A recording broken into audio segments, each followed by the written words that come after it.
Medine'ye doğru bir kervan gider.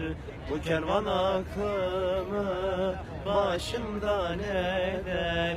Gönlümün hasreti Ravzada biter. Dur kervancı başı ben de geleyim. Güzel Medine'yi bir kez göreyim. Dur kervancı başı ben de geleyim. Güzel Medine'yi bir kez göreyim.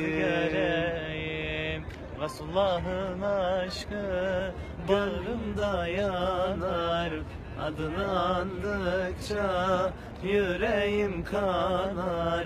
Bu gönül yıllardır Resulü anar. Dur kervancı başı ben de geleyim. Güzel Medine'yi bir kez göreyim.